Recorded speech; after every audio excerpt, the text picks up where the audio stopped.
नमस्कार दोस्तों, आप सभी का स्वागत है आपके अपने चैनल मनसा जगत जननी में। दोस्तों, आज हम अजा एकादशी व्रत कथा के बारे में जानेंगे। कुंती पुत्र युधिष्ठिर कहने लगे, हे भगवान, भाद्रपद कृष्ण एकादशी का क्या नाम है? व्रत करने की विधि तथा इसका महत्व कृपा करके कहिए। मधुसूदन कहने लगे, इस एकादशी का नाम अजा है। यह सब प्रकार के समस्त पापों का नाश करने वाली है। जो मनुष्य इस दिन भगवान ऋषिकेश की पूजा करता है उसको वैकुंठ की प्राप्ति अवश्य होती है।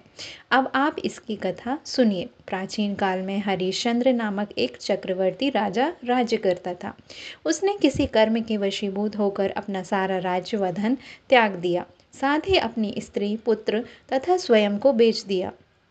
वह राजा चंडाल का दास बनकर सत्य को धारण करता हुआ मृतकों का वस्त्र ग्रहण करता रहा, मगर किसी प्रकार से सत्य से विचलित नहीं हुआ।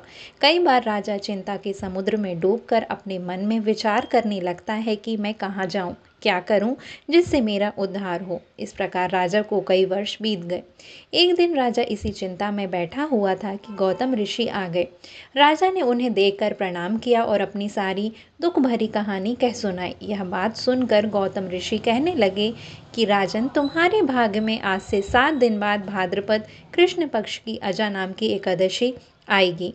तुम विधि पूर्वक उसका व्रत करो। गौतम ऋषि ने कहा कि इस व्रत के पुण्य प्रभाव से तुम्हारे समस्त पाप नष्ट हो जाएंगे।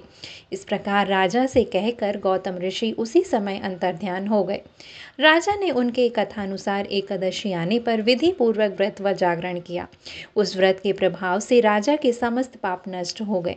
स्वर्ग से बाजे बजने लगे और पुष्पों की वर्षा होने लगी। उसने अपने मृतक पुत्र को जीवित और अपनी स्त्री को वस्त्र तथा आभूषणों से युक्त देखा।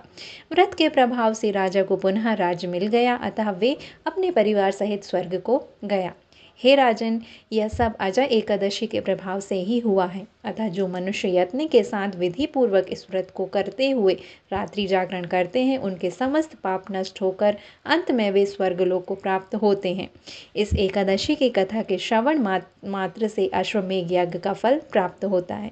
तो दोस्तों, यह थी अजा एकादशी व्रत कथा। ऐसे वीडियोस को पाने के लिए हमारे चैनल को लाइक करें, शेयर करें, सब्सक्राइब करें। मनसा जगत जननी।